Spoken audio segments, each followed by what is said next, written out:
I sat alone in the bridal suite at the Grove Park Inn, staring at my reflection in the vintage mirror, while my hands trembled around a champagne flute I hadn't even sipped from. Outside the door I could hear laughter, the clink of glasses, the warm buzz of family gathering for what should have been one of the happiest weekends of my life. But inside this room, I felt like I was suffocating under the weight of a single text message that had arrived 3 hours earlier. The message was from my mother, sent to the family group chat where my sister Brooklyn had immediately hearted it, and my father had replied with a thumbs up. Before we jump back in, tell us where you're tuning in from, and if this story touches you, make sure you're subscribed, because tomorrow I've saved something extra special for you.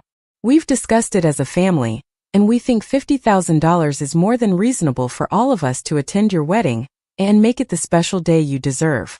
We'll need it transferred by Friday. Love you, sweetheart. I read it 7 times, each pass making my chest tighter, my breathing shallower. This wasn't a joke. This wasn't a misunderstanding.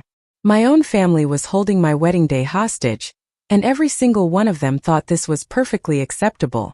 Morgan found me 20 minutes later, still frozen in that same position, the champagne now warm in my hand.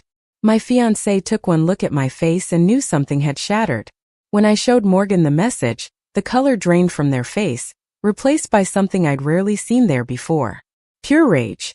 Not the kind that explodes, but the cold, calculating kind that meant someone had crossed a line that could never be uncrossed.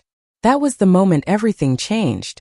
That was the moment I realized the family I'd spent 32 years trying to please, trying to be good enough for, trying to earn the smallest scrap of approval from, had finally shown me exactly what I was worth to them. $50,000. Not my happiness. Not my love. Not the years I'd spent being the responsible one, the reliable one, the one who fixed everyone else's problems while my own needs went ignored. Just a price tag. And as I sat there with Morgan's arms around me, something inside me didn't break. It crystallized. It hardened into something sharp and clear and unshakable. If my family wanted to treat my wedding like a transaction, then I was about to show them exactly what their behavior had purchased. Not their presence at my celebration, but their permanent removal from my life. What they didn't know, what none of them could have possibly anticipated, was that I'd spent the last 8 years becoming one of the most skilled financial auditors in the Southeast. I'd built a career on following money trails, uncovering deception, and exposing people who thought they were too clever to get caught. And as I dried my eyes and opened my laptop, I realized that every instinct I'd been suppressing about my family, every doubt I'd pushed down, every red flag I'd ignored because they were my blood, was about to be validated in ways that would change everything. The drive back to Asheville had always filled me with a specific kind of dread, the type that started as a small knot in my stomach somewhere around the exit for Hickory and grew with every mile closer to the mountains. The Blue Ridge peaks rose up around the highway like beautiful sentries guarding a place that had never quite felt like home, no matter how many years I'd lived there. Morgan drove while I stared out the window, watching the landscape shift from the flat corporate sprawl of Charlotte to the rolling green hills that tourists found so charming and I found so claustrophobic. We'd been together for 4 years, and Morgan had met my family exactly 9 times. After the 3rd visit, Morgan had gently suggested we could do holidays at their parents' house in Raleigh instead. After the 6th, Morgan had stopped pretending not to notice how differently my family treated me compared to Brooklyn. By the 9th visit, Morgan had looked at me over breakfast at our favorite Charlotte cafe and asked the question I'd been avoiding my entire adult life. Why do you keep trying so hard with people who don't try at all with you? I hadn't had an answer then. I wasn't sure I had one now, except that untangling yourself from family feels different than untangling yourself from anyone else. They're woven into your origin story, your sense of self, your understanding of how the world works. Admitting they don't love you the way you need to be loved feels like admitting something is fundamentally broken in you, not them. The Carter family home sat on a tree-lined street in one of Asheville's historic neighborhoods, the kind of area where tourists walk slowly with their phones out, photographing the craftsman architecture and mature dogwoods. The house itself was beautiful, I couldn't deny that. My parents had spent 30 years renovating it, turning it into something that belonged in a magazine spread. Brooklyn had done 3 different Instagram series on it, each one getting hundreds of thousands of views. My old bedroom, meanwhile, had been converted into my mother's home office 5 years ago. When I mentioned I might want to stay there during visits, My mother had looked genuinely confused, as if the idea that I might have feelings about my childhood room being erased had never occurred to her. Brooklyn's room remained untouched, a shrine to her high school glory days, complete with cheer trophies and homecoming court photos arranged on floating shelves my father had custom built. My mother was in the kitchen when we arrived, arranging cheese on a wooden board with the kind of focused attention most people reserve for actual problems. She looked up when we entered, her smile bright and practiced, the same smile she used on guests at Carter's Mountain Retreat, the boutique my parents had owned for 3 decades. The inn had been built on my grandfather's land, a 10-acre property with mountain views that my parents had slowly transformed into one of Asheville's premier small wedding and event venues.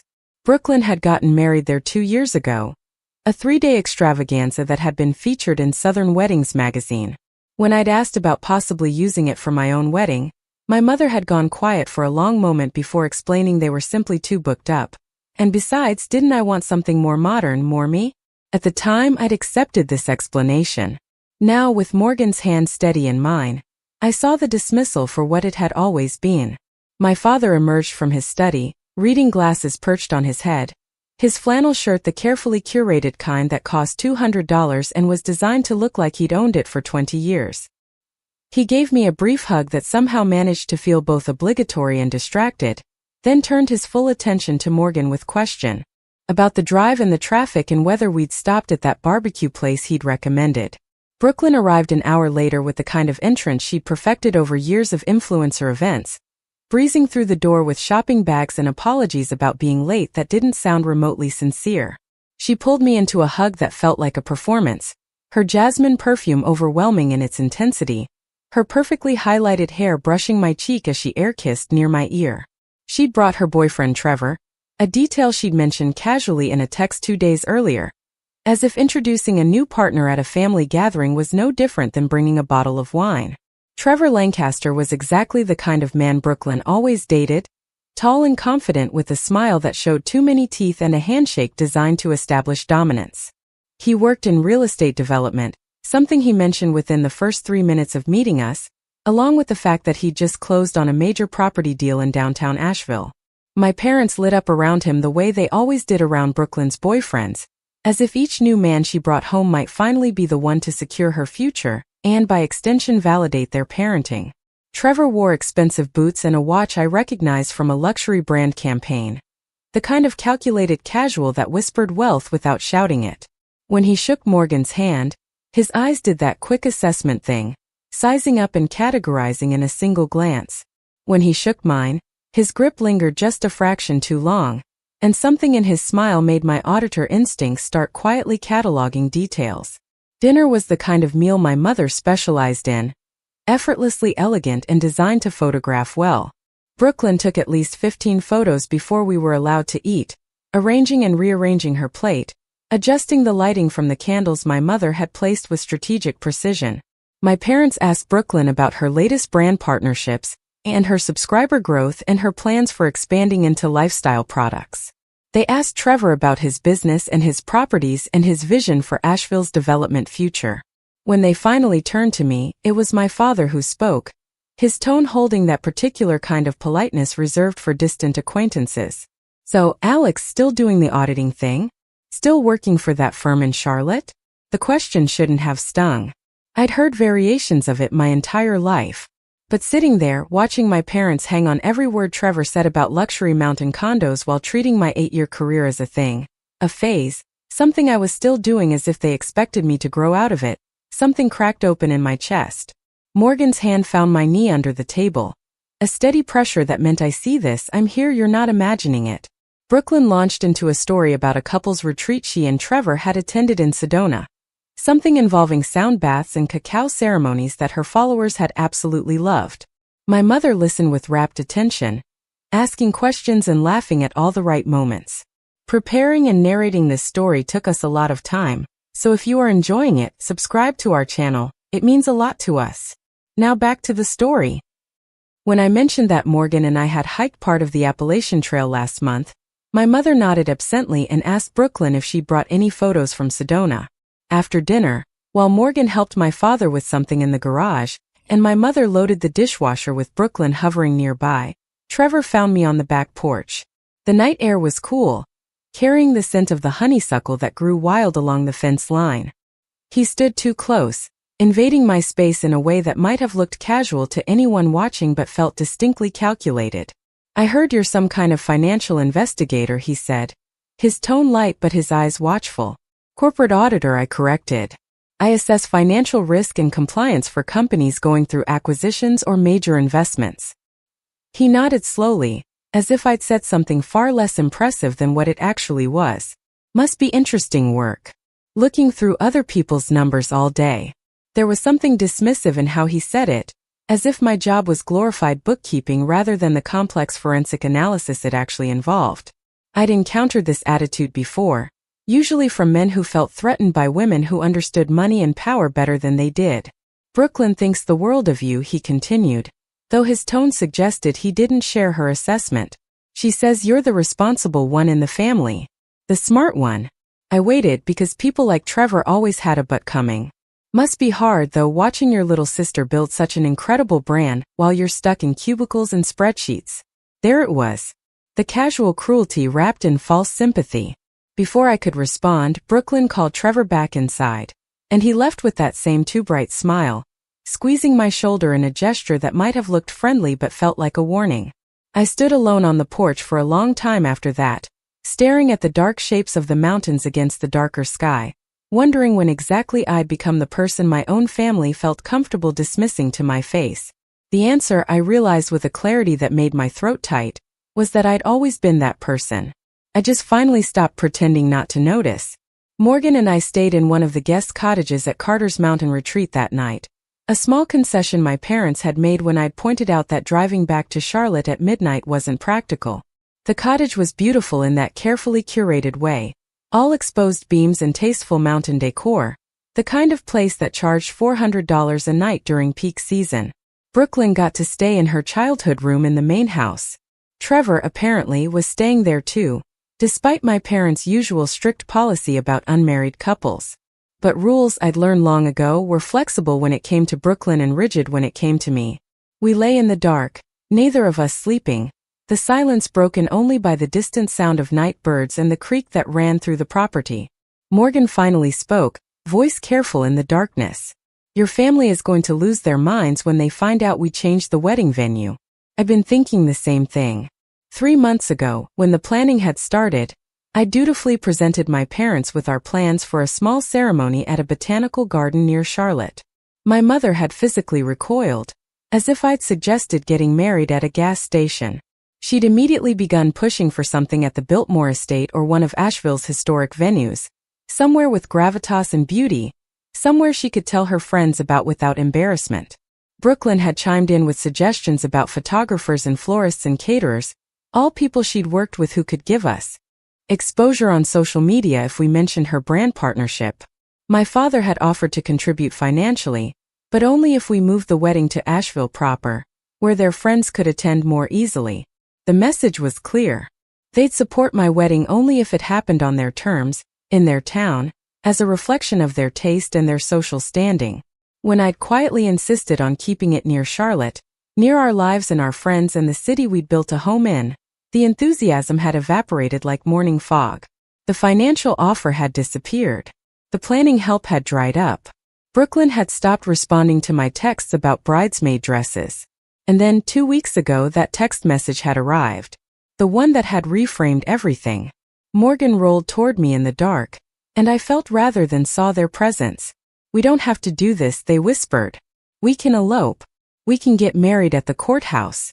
We can do anything that doesn't involve people who treat you like this." But I shook my head, even though Morgan couldn't see it. "No," I said softly. "We're doing this exactly as planned."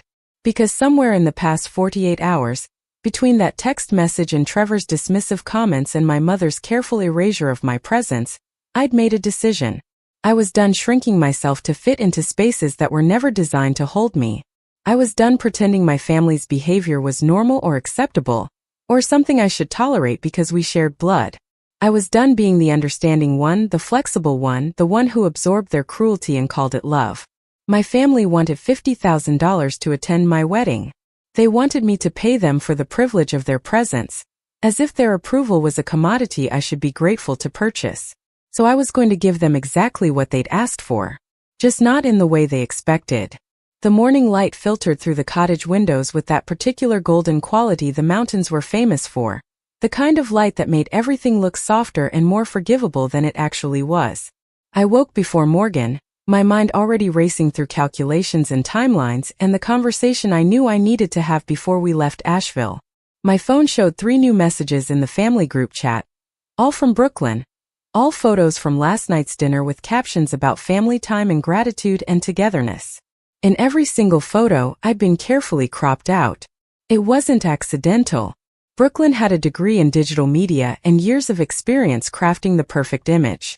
She knew exactly what she was doing when she framed each shot to exclude me, while keeping everyone else perfectly centered. The message was clear. I wasn't part of the narrative she was selling. I'd never been part of it. Morgan stirred beside me, reaching for my hand without opening their eyes, a gesture so automatic and genuine it made my chest ache. This was what love actually looked like. Not performance. Not condition. Not transaction. Just presence. Just choice. Just the quiet decision to reach for someone in the morning light because you wanted them there.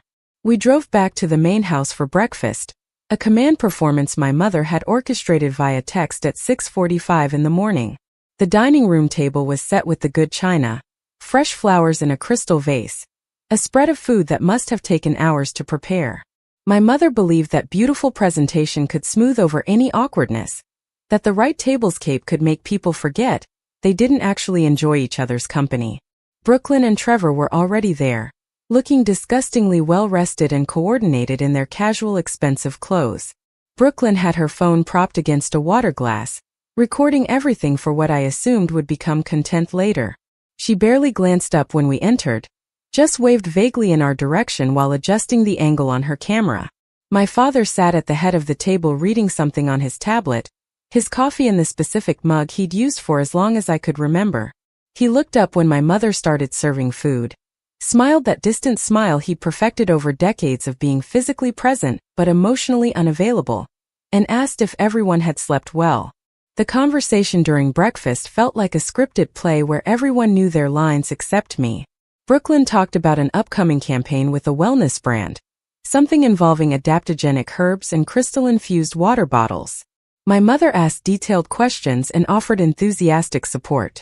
Trevor mentioned a property acquisition he was finalizing, something about luxury condos with mountain views. My father leaned forward with genuine interest, asking about zoning and permits and return on investment. When there was finally a lull in the conversation, my mother turned to me with that particular smile she used when she was about to say something she thought was generous but was actually condescending. "So, Alex, your father and I have been talking about the wedding situation." I felt Morgan tense beside me. I set down my fork carefully, giving my mother my full attention. "The wedding situation," I repeated, keeping my voice neutral. My mother dabbed her mouth with her napkin, a delicate gesture that somehow conveyed both refinement and reproach. "We know planning a wedding can be overwhelming, especially without much experience in these things. Brooklyn had such a natural talent for it, but we understand not everyone has that gift." Brooklyn looked up from her phone, her expression suggesting she was listening but didn't want to be too obvious about it. Trevor leaned back in his chair, watching me with that same assessing look from last night.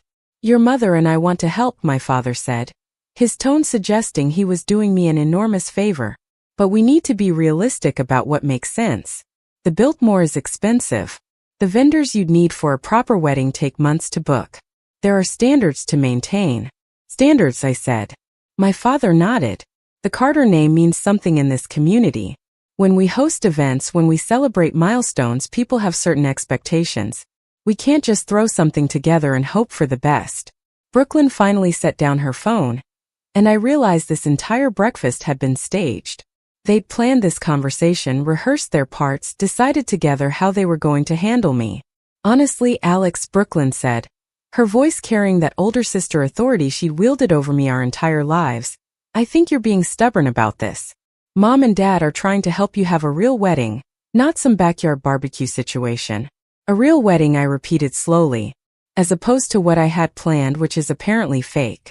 Brooklyn rolled her eyes. "You know what I mean. Something with style. Something people will remember. Something worth attending. The last 3 words hung in the air like smoke. Something worth attending. As if my wedding as I planned it wasn't worth their time or attention. As if I needed to earn their presence by meeting their standards and accepting their vision and abandoning my own preferences entirely. My mother jumped in quickly, probably sensing the shift in my energy. What we're proposing is very reasonable, sweetheart. We'll contribute $25,000 toward the wedding, but only if you move it to Asheville and use our approved vendors. That way we can ensure everything is done properly. And my father added, his tone suggesting this next part was non-negotiable, we'll need you to cover our attendance costs. Travel accommodations, appropriate attire. It's only fair, since you're insisting on maintaining control of the planning. I felt something cold and sharp settle in my stomach. You want me to pay you to come to my wedding? My mother's expression tightened. That's not how we're framing it, Alex. Don't be dramatic. We're offering financial support with reasonable conditions. The attendance costs are simply recognizing that your choices create expenses for us. $50,000, I said quietly. That's what you texted. $50,000 for all of you to attend. The table went silent. Brooklyn's phone was definitely recording now, though she tried to be subtle about it. Trevor leaned forward slightly, his interest sharpening. My father cleared his throat. When you factor in everything, Brooklyn's lost income from taking time away from her brand, our travel expenses, the appropriate gifts we'd need to bring, the wardrobes, Trevor's time away from business, it's actually quite reasonable. Brooklyn nodded eagerly. Do you know how much I could make from a sponsored post during that weekend? I'd literally be losing thousands to be there. So you want me to compensate you, I said, my voice steady despite the rage building in my chest, for the financial burden of attending my wedding. My mother reached across the table like she was going to pat my hand, but I pulled back. Sweetheart, this is just how things work in families. It's about everyone contributing fairly. You're asking me to contribute $50,000 while also following all your rules about location and vendors and style. What exactly are you contributing besides criticism? My father's expression hardened. We're contributing our presence, Alex. Our support. Our family name. Our connections in this community. Those things have value. Brooklyn jumped in again, her influencer voice in full effect. Honestly, if you can't afford to do this properly, maybe you should wait. Save up. Plan something later when you're more financially stable. I could have laughed at the absurdity. I made more money than anyone at this table except possibly Trevor, whose wealth I was increasingly suspicious of. I'd been financially independent since college. I put myself through graduate school. I owned my condo in Charlotte outright.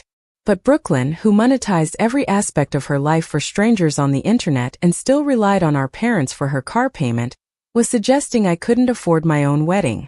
Morgan's hand found mine under the table, squeezing once in solidarity. I took a breath, centering myself in the way I'd learned during hostile corporate negotiations. Let me make sure I understand, I said slowly. You'll give me $25,000, but only if I move my wedding to Asheville, use your vendors, and plan it according to your standards. And I need to give you $50,000 to cover the expenses you'll incur by attending. That's correct, my father said, as if this was a perfectly reasonable business transaction. I nodded slowly, my mind already 3 steps ahead. And if I decline your generous offer and keep my wedding exactly as I've planned it? My mother's smile turned brittle. Then I suppose you'll be having a very small celebration, because we won't be there. Brooklyn shrugged, examining her manicured nails. I've got a huge campaign launching that weekend anyway. It would actually be better for my content schedule if I didn't have to travel. Trevor said nothing, but his smirk told me everything I needed to know. He'd probably encouraged this entire power play, recognizing in my family the same transactional approach to relationships that clearly defined his own worldview. The silence stretched out, heavy and expectant. They were waiting for me to crumble, to cry, to beg them to reconsider. This was the dynamic we'd established over 32 years. They pushed. I bent. They demanded. I accommodated. They withdrew affection. I worked harder to earn it back.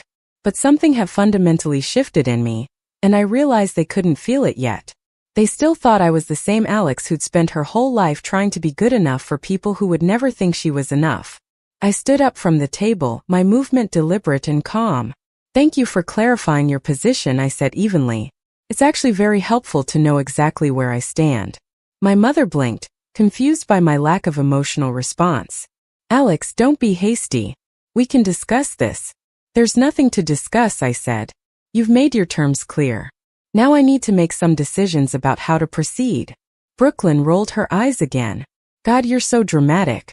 Just admit you need our help and accept the conditions. It's not that deep. I looked at my sister, really looked at her, and saw her clearly for perhaps the first time in my life. She wasn't the villain in this story. She was just a person who'd been taught from birth that love was conditional. Approval was earned through performance, and relationships were transactions where value needed to be constantly proven. She'd learned these lessons so well she didn't even recognize them as poison. I hope your campaign goes well, I told her quietly. I'm sure your followers will love it. Then Morgan and I walked out of that dining room, through the house I'd grown up in, past the photos of Brooklyn that lined the hallways like a shrine to the child who'd done everything right, and out to our car. We were halfway down the driveway when my phone started buzzing with texts. First from my mother, asking me not to overreact. Then from Brooklyn, accusing me of ruining breakfast. Then from my father, suggesting I take some time to think rationally about their proposal. I silenced my phone and didn't look back at the house. Morgan drove in silence for several miles before finally speaking. That was the most fucked up thing I've ever witnessed. And my family once got in a fistfight at Thanksgiving over a board game. Despite everything, I laughed. It was either laugh or cry, and I'd spent enough of my life crying over people who'd never loved me the way I needed them to. We stopped at a coffee shop in Black Mountain, a small town between Asheville and the highway back to Charlotte. I needed caffeine and distance and a few minutes in a public space, where strangers treated each other with more basic respect than my family had shown me over breakfast. The cafe was crowded with the Sunday morning rush, people reading papers and working on laptops and having quiet conversations over lattes. We found a small table by the window, and I finally let myself breathe. Morgan reached across the table, taking both my hands. What do you need right now? What I needed was to burn my entire family history to the ground and salt the earth so nothing could ever grow there again. What I said was that I needed to make some phone calls. The first call was to Rachel Kim, our wedding planner. Rachel had been handling difficult clients and impossible timelines for 15 years, and her calm, unflappable demeanor was exactly what I needed. She answered on the second ring. Alex, hi. Everything okay? You sound stressed. I gave her the abbreviated version, watching Morgan's expression darken as they heard me relay the conversation to someone else.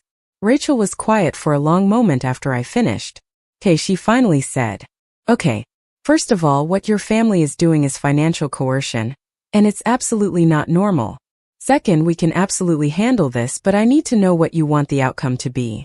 I want my wedding to happen exactly as planned, I said. Same date, same venue, same guest list -4 people. Rachel's voice sharpened with understanding.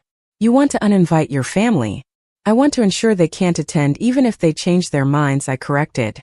I don't trust them not to show up and cause a scene. There was a pause. Then Rachel's tone shifted into pure professional efficiency. How serious are you about this? Serious enough to spend money on it, I said. Good, Rachel replied. Because I know exactly who to call. The second call was to my boss, Ellen Martinez. It was Sunday morning and I was technically on vacation time, but Ellen had always told me to reach out if I needed anything, and I suspected what I was about to ask for fell under that umbrella. Ellen, it's Alex Carter. I'm sorry to bother you on a weekend. Don't apologize, Ellen said briskly. What do you need? I need access to the corporate investigation database, I said. Specifically, I need to run a background check on someone. Silence. Then Ellen's voice came back, carefully neutral. This is personal. Yes. Does it involve potential fraud? Think so, I said. I'm not certain yet, but I have enough red flags to warrant looking deeper. More silence. Then Ellen surprised me. What's the name? Trevor Lancaster, I said. He runs a real estate development company called Lancaster Properties and Investments, based in Asheville. I'm sending you secure login credentials, Ellen said. Use your personal laptop, not your work device, and document everything you find. If this turns into something actionable, we'll need a clean chain of evidence. Ellen, I started, not sure how to thank her.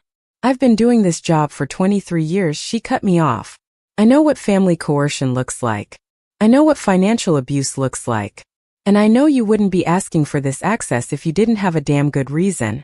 Find what you need to find. We'll sort out the paperwork later. The call ended and I stared at my phone for a long moment. Morgan watched me carefully.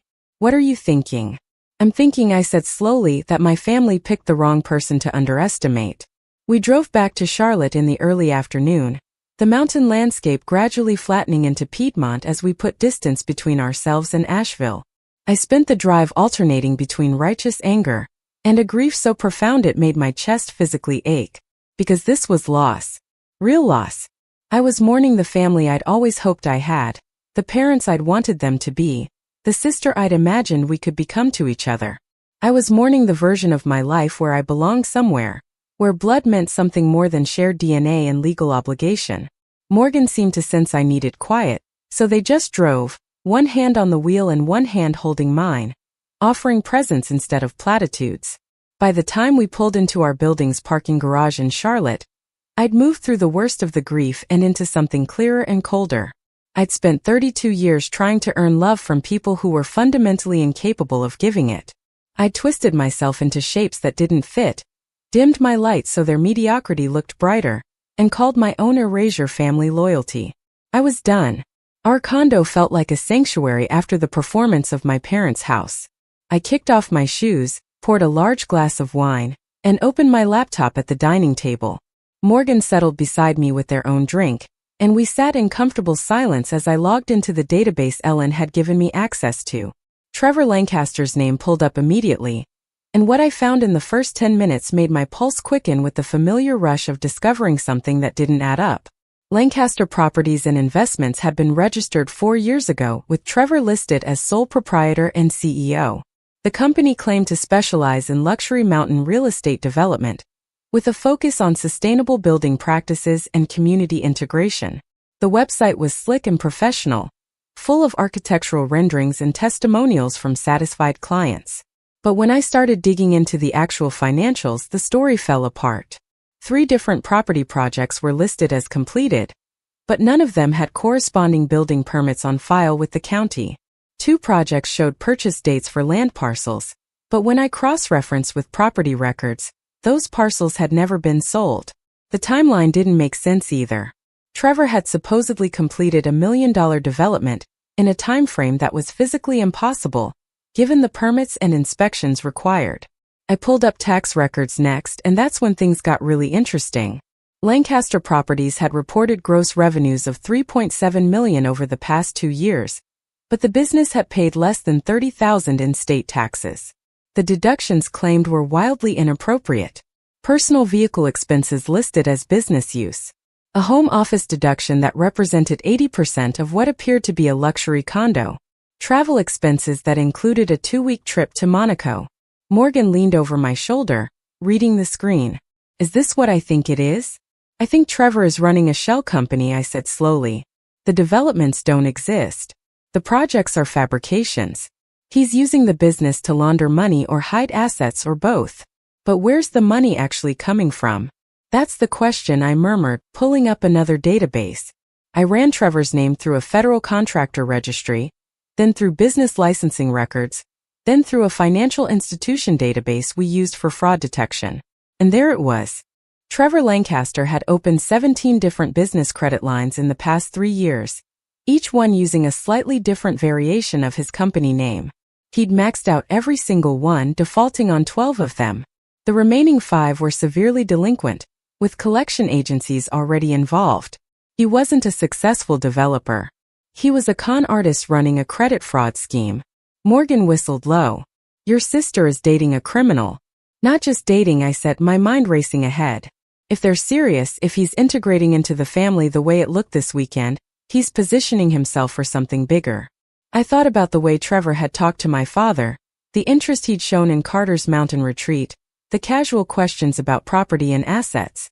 I thought about Brooklyn's habit of oversharing on social media, how she documented every aspect of her life including family finances and business decisions. She was the perfect mark. beautiful, trusting, with access to family wealth and a public platform he could exploit. And my parents, so dazzled by his charm and his apparent success, would never see it coming. I need to tell them, I said, even as my stomach turned at the thought.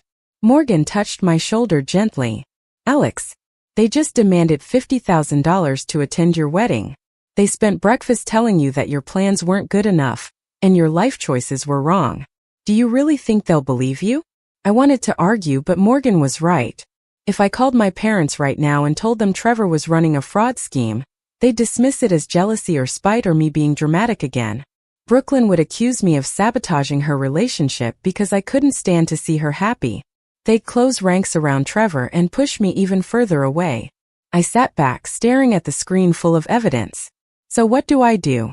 Document everything, Morgan said. Build an airtight case. And wait. Wait for what? For Trevor to make his move, Morgan said grimly. Because he will. Men like him always do. They don't seduce their way into wealthy families just for fun. He's planning something, and when he does it, you'll be ready. I saved everything I'd found to an encrypted folder, then started a new document to track my findings. It went against every instinct I had to sit on this information, but Morgan was right. Going to my family now would accomplish nothing except confirming their belief that I was the problem. So I'd wait. I'd watch. I'd gather evidence. And when Trevor finally showed his hand, I'd be there with enough documentation to bury him. My phone buzzed with another text from the family group chat. This one was from Brooklyn, a photo of her and Trevor at some trendy Asheville restaurant, both of them glowing in the flattering light. The caption read, "Sunday date nights with this one," followed by a string of heart emojis. My mother had already replied with her own hearts. My father had given it a thumbs up. I stared at that photo for a long moment, at my sister's genuine smile, at Trevor's arm around her shoulders in what probably felt like protection but looked to me like possession. She had no idea what she'd invited into her life. And when I tried to warn her, she wouldn't listen. That was the part that hurt most. Not that my family had chosen money over me, but that they'd choose a con artist over their own blood, simply because he knew how to perform the role they wanted to see. Morgan started making dinner while I continued my research, the familiar sounds of cooking grounding me as I fell deeper into the rabbit hole of Trevor's finances. I found more irregularities, more inconsistencies, more proof that everything about him was constructed facade. By the time Morgan called me to the table, I had a folder full of evidence that would hold up in any court or regulatory investigation. I also had a plan. Not for my family. They'd made their choice clear. But for my wedding. For the life I was building with Morgan. For the future that didn't include people who thought love was something you purchase with compliance. We ate dinner on our small balcony, watching the Charlotte skyline light up as the sun set. The city stretched out below us, full of strangers living their own complicated lives, and I felt a strange sense of peace settle over me. This was my home. These streets I'd learned over 8 years. This condo Morgan and I had chosen together. This life we'd built away from the mountains and the expectations and the endless performance of being someone I wasn't. Tomorrow I'd call Rachel and start implementing the security measures we'd need for the wedding. I'd reach out to a few other contacts and start putting pieces in place. I'd do what I'd always done, which was take care of myself because no one else was going to do it for me. But tonight, I'd sit here with the person who'd chosen me without conditions, without price tags, without demands that I be someone other than exactly who I was. And I'd let that be enough. Monday morning arrived with the particular clarity that comes after making a difficult decision. I woke before my alarm, my mind already organizing the tasks ahead into neat categorical lists the way I always did when facing complex problems. Morgan was still asleep, their breathing deep and even, and I took a moment to just watch them in the early light filtering through our bedroom curtains. This person had stood beside me through every moment of my family's dysfunction without once suggesting I deserved it or should try harder or was being too sensitive. That alone was worth more than any amount my family could ever offer. I made coffee in our small kitchen, the ritual of grinding beans and heating water giving my hands something to do, while my brain continued its relentless processing. My phone sat on the counter where I'd left it, and I could see notification badges accumulating. More family group chat messages probably. More of Brooklyn's curated life. More of my parents' silent agreement that I was the problem. I didn't open any of them, Instead, I called Rachel Kim at exactly 8 o'clock, knowing she'd be in her office despite the early hour. Wedding planners kept hours that would horrify most people, and Rachel took pride in being available when her clients needed her most. She answered on the first ring, her voice already caffeinated and focused. "I've been thinking about your situation all night. I have some ideas, but they're going to require trust and they're going to require budget. Are you ready to have this conversation?" "I'm ready," I told her, settling into the chair by our window with my coffee. "Tell me what you're thinking." Rachel laid it out with the precision of someone who'd clearly been planning this since our call yesterday. "First, we're moving your reception venue. I know you love the botanical gardens, but they're too public and too easy for uninvited guests to access. I have a relationship with a private estate on Lake Norman. It's exclusive, it's beautiful, and most importantly, it has controlled access with actual gates and security infrastructure already in place. I'd been to events at some of the Lake Norman estates. Old money venues, the kind of places that hosted governors and celebrities, where privacy was the primary luxury being sold. How exclusive are we talking? The owner is a retired federal judge," Rachel said. "She's very particular about who uses her property, but I've worked with her before and she trusts my judgment. The venue fee is higher than what you budgeted, but it includes security personnel who are former law enforcement. They know how to handle situations with potentially hostile family members because, trust me, you're not the first client who's had to uninvite people." "What's the fee?" I asked, already doing calculations in my head. $15,000 for the venue, Rachel said. Another $5,000 for the security team. That's for 4 officers who'll be there from setup through cleanup, managing access points and handling any confrontations that arise. They'll also do advance work, reviewing your guest list and identifying potential issues. $20,000 to keep my family away from my wedding. The irony wasn't lost on me.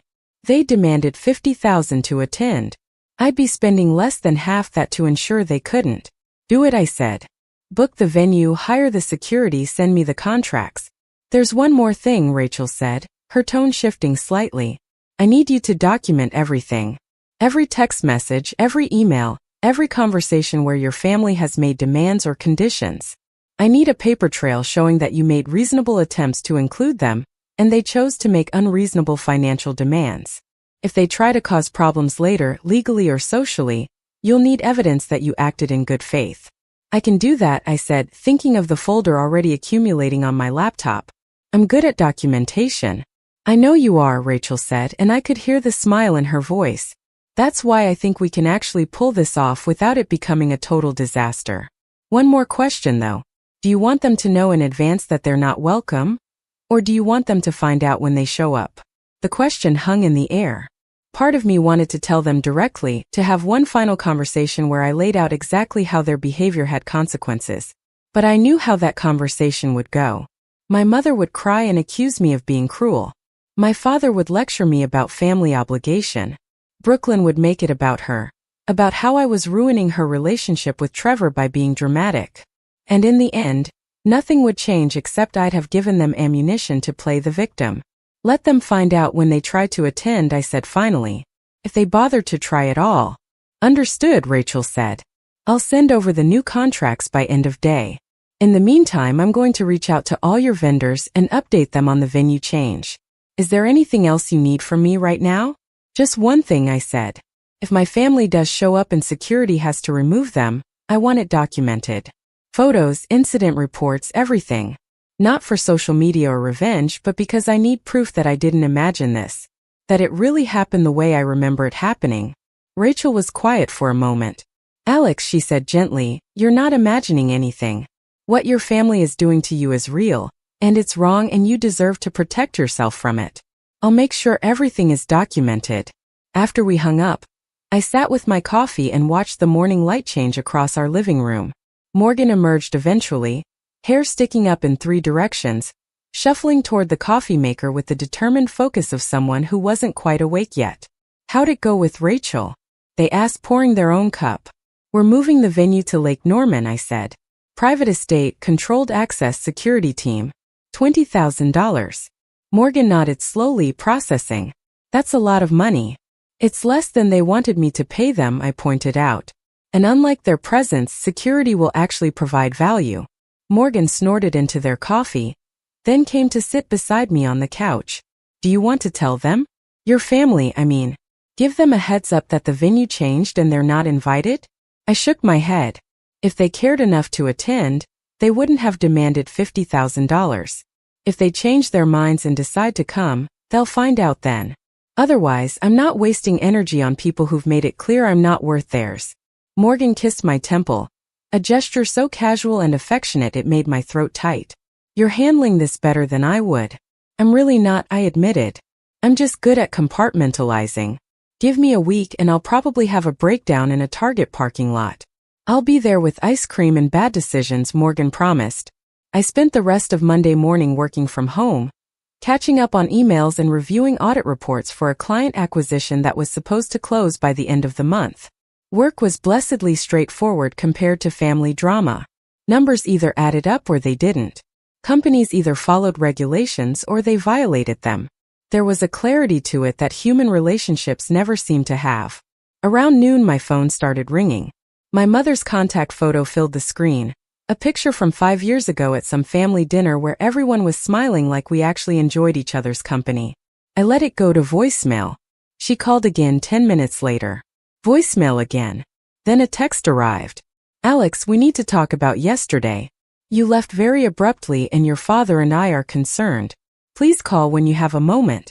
The message was so perfectly crafted to make me feel guilty, while accepting zero responsibility for their behavior. Concerned, as if my departure was the problem rather than their demand for $50,000. Please call when you have a moment. As if this was a minor scheduling issue rather than a fundamental fracture in our relationship. I didn't respond. Instead, I opened the folder where I'd been documenting everything and added screenshots of her text to the timeline.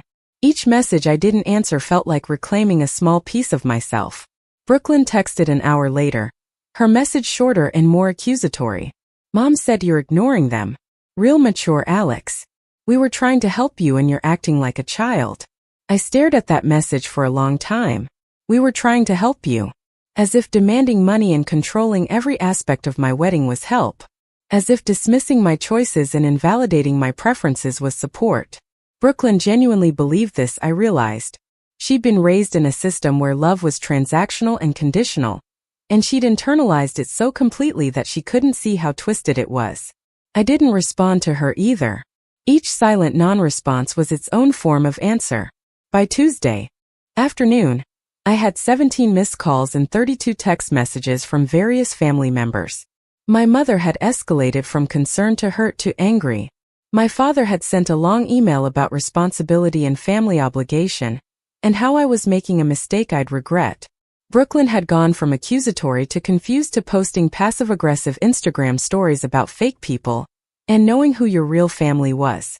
I read every message, documented every one, and responded to none of them.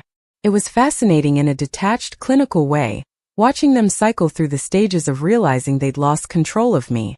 First confusion, then frustration, then anger, then attempts to guilt me back into compliance.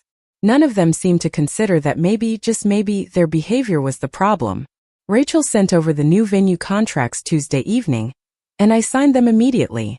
The paperwork included a detailed security protocol, a list of approved guests that would be verified at entry, and a clear procedure for handling uninvited attendees. Reading through it felt surreal. I was planning my wedding like it was a diplomatic summit in a hostile territory. Morgan looked over my shoulder as I reviewed the documents. This is really happening, they said quietly. You're really doing this. I'm really doing this, I confirmed. The wedding my family isn't invited to because they tried to charge me admission. How do you feel about it? I considered the question honestly. Sad, I said finally. And relieved. And angry. And also kind of powerful in a weird way. Like I'm finally the one making decisions instead of just reacting to everyone else's demands. That's not weird, Morgan said. That's called having boundaries. Most people call it healthy. Most people probably don't have to hire security to enforce their boundaries at their own wedding, I pointed out. Most people don't have your family, Morgan countered. Different problems require different solutions. Wednesday morning brought a new development. My father called from his office at Carter's Mountain Retreat, And something about the timing made me answer. I put it on speaker so Morgan could hear, a small act of accountability. "Alex," my father said, his voice carrying that particular tone of disappointed authority he'd perfected over decades of parenting. "This has gone on long enough. Your mother is very upset." "I'm sorry she's upset," I said, keeping my voice neutral. "But I don't think I've done anything that warrants an apology." "You walked out of breakfast Sunday," he said. "You've been ignoring all of our attempts to contact you. You're behaving like we've done something wrong when all we did was try to help you plan a proper wedding." The rewriting of history was breathtaking. All we did was try to help, as if they hadn't demanded $50,000, as if they hadn't dismissed every choice I'd made, as if they hadn't spent the entire breakfast making it clear my wedding wasn't good enough as planned. "Dad," I said carefully, "you told me I needed to pay you $50,000 for you to attend my wedding. How is that helping?" There was a pause. Then my father sighed, the sound heavy with the burden of dealing with his difficult daughter. "You're taking it out of context." We explained the reasoning. "We have expenses. Brooklyn has commitments. These things have financial implications. So does planning a wedding," I said. "Which is why most parents offer support without conditions, not extortion with stipulations." "That's not fair," he said, his voice sharpening. "We offer to contribute $25,000 if you'd be reasonable about the venue and the planning." "That's very generous." "It's generous with strings attached," I corrected. "And the strings are worth more than the money. You want control, not partnership. You want compliance, not collaboration. And you want me to pay you for the privilege of having you there while I do everything your way." Another pause, longer this time. Finally, my father spoke again, his tone shifting into something colder. "You're making a mistake, Alex. Family is forever. You think your life is going to be better without us in it?" "I don't know," I said honestly. "But I know it's not better with you in it on these terms. So I guess we'll find out." "You're going to regret this," he said. "When you're older and you've burned all your bridges and you have no one, you'll look back and realize you threw away your family over money." The irony of that statement, coming from the man who'd literally put a price tag on attending my wedding, was almost funny. I didn't point it out though. There was no point. "If I regret it, that's my choice to make," I said. "Just like attending my wedding is your choice to make. You've made your position clear. Now I'm making mine." I hung up before he could respond, my hands only shaking slightly. Morgan reached over and took one of my hands, squeezing gently. "That was brutal," they said. "That was necessary," I corrected, though my heart was pounding. "Did you hear how he reframed everything? Like I'm the one being unreasonable?" "Gaslighting is a family tradition in the Carter household," Morgan said dryly. "Right up there with emotional manipulation and conditional love." I laughed, the sound a little unsteady. "How did you get stuck with this mess?" "I didn't get stuck with anything," Morgan said firmly. "I chose you. I continue choosing you. And honestly, watching you stand up to them is kind of hot." That surprised a real laugh out of me, and some of the tension in my chest loosened. We ordered takeout for dinner and spent the evening on the couch, watching a documentary about ocean life that required no emotional investment whatsoever. My phone continued buzzing periodically with messages I didn't open. Each one felt less urgent than the last. Thursday brought the first sign that my family's strategy was evolving. Brooklyn posted an Instagram story that was clearly directed at me, though she didn't tag or name me directly. "Sometimes the people who claim to love you are actually the most toxic ones in your life," the text read, overlaid on a photo of her and Trevor looking disgustingly happy. "Real family lifts you up instead of tearing you down. Grateful for the people who actually show up for me." The comments section filled immediately with supportive messages from her followers, people who had no context, but were happy to validate her victimhood. Several people asked if she was okay, if someone had hurt her, if she needed to talk. Brooklyn responded to a few with vague statements about dealing with difficult people and choosing peace over drama. Morgan saw it before I did, came into our home office where I was working with their phone extended. "You need to see this." I read through Brooklyn's post and the comments, feeling a strange disconnect. This was my sister, someone who'd known me for 32 years, publicly casting me as a villain to thousands of strangers who'd never met me. She was weaponizing her platform, creating a narrative where she was the victim of my unreasonable behavior, completely erasing the context of what had actually happened. "She's building a story," I said slowly. "She's getting ahead of it." When I don't invite them to the wedding, she's already established with her followers that I'm the toxic one. Morgan nodded grimly. It's actually pretty strategic. Evil but strategic. I screenshotted the post and added it to my documentation folder. Let her build her narrative, I said. I have evidence. She has performance. Do you think she believes it? Morgan asked. Her own story, I mean. Do you think she's convinced herself that she's the victim here? I think Brooklyn has spent her entire life being told she's special and important and deserving of whatever she wants, I said. I don't think it occurs to her that other people's needs and boundaries might be as valid as her desires. So yeah, I think she probably does believe she's the victim. In her story, she's always the protagonist. That's really sad, Morgan said. It is, I agreed.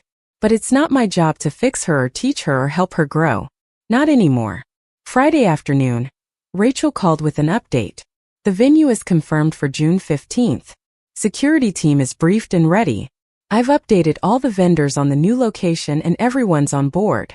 Your photographer actually said she's relieved because the lighting at the estate is better than the botanical gardens. That's good news, I said, making notes. What about the guest list verification? I've sent every confirmed guest a new digital invitation with a QR code, Rachel explained. They'll need to show the code at the gate to gain entry. The security team will have a master list with photos when possible. Anyone who shows up without a code gets turned away, no exceptions. And if my family shows up, they get turned away politely but firmly, Rachel said. The security team is trained in de-escalation. They'll explain that it's a private event, offer to relay a message to you if needed, and escort them off the property if they refuse to leave voluntarily. If anyone becomes aggressive or tries to force entry, local police will be called. It sounded extreme laid out like that. It also sounded necessary. Have you dealt with situations like this before? I asked. More often than you'd think, Rachel admitted. I've had clients uninvite abusive parents, estranged siblings, toxic exes who claim to still be friends. Weddings bring out the worst in people sometimes because they're symbolic. They're about family and commitment and public declarations.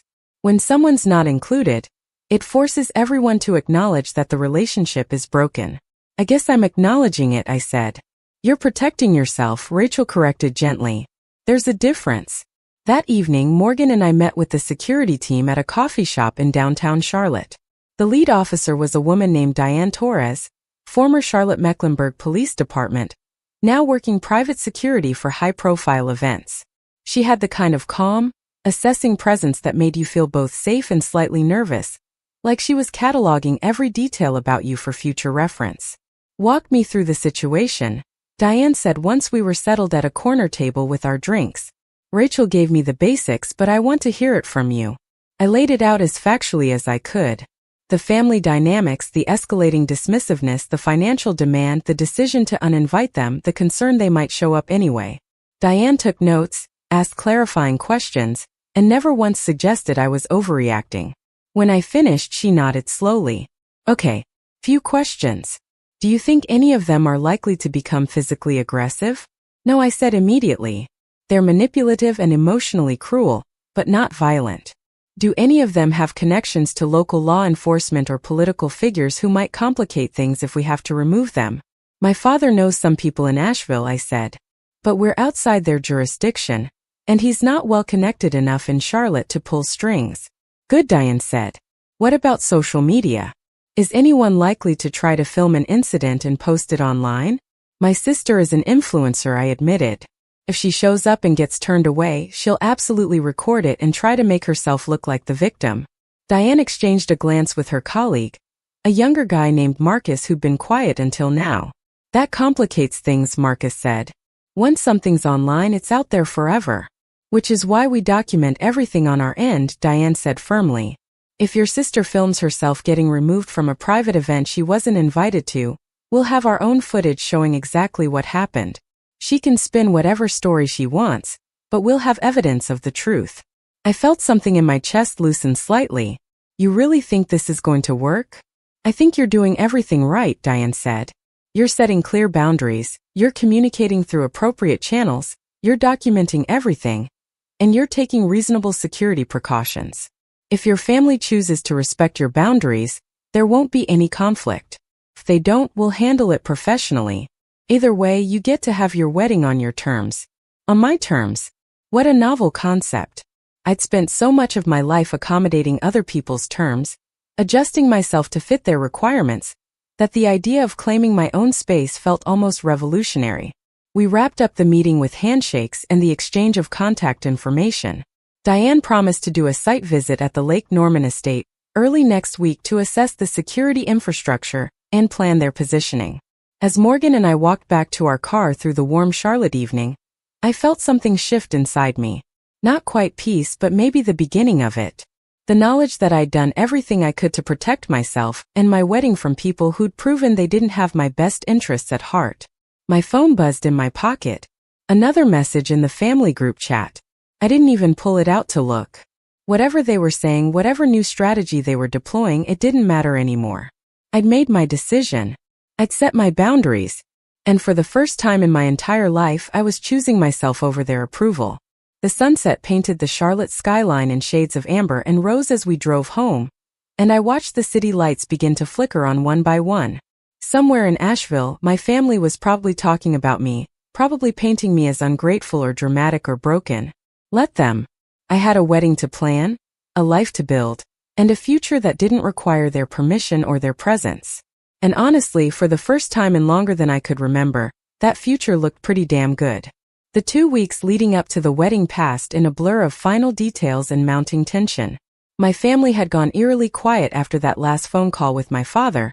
No more texts flooding my phone, no more passive-aggressive social media posts from Brooklyn, no more emails about responsibility and regret. The silence felt more ominous than the bombardment had been, like the calm before a storm I knew was coming but couldn't quite predict. Rachel checked in daily, her updates becoming a comforting routine in the chaos. The florist had confirmed the arrangements, all white roses and eucalyptus that would look stunning against the lake backdrop. The caterer had finalized the menu, elegant but not pretentious, exactly what Morgan and I had wanted. The photographer had visited the estate and was already planning shots that would take advantage of the golden hour light over the water. Everything was falling into place with a smoothness that felt almost suspicious after months of my family trying to derail every decision. Morgan had taken the week before the wedding off work, and we spent the days running last-minute errands and the evenings trying to pretend everything was normal. We'd host small dinners with friends who were arriving early, people who'd known us for years and had witnessed firsthand the slow deterioration of my relationship with my family. None of them seemed surprised when we explained why the wedding venue had changed, and why certain names were no longer on the guest list.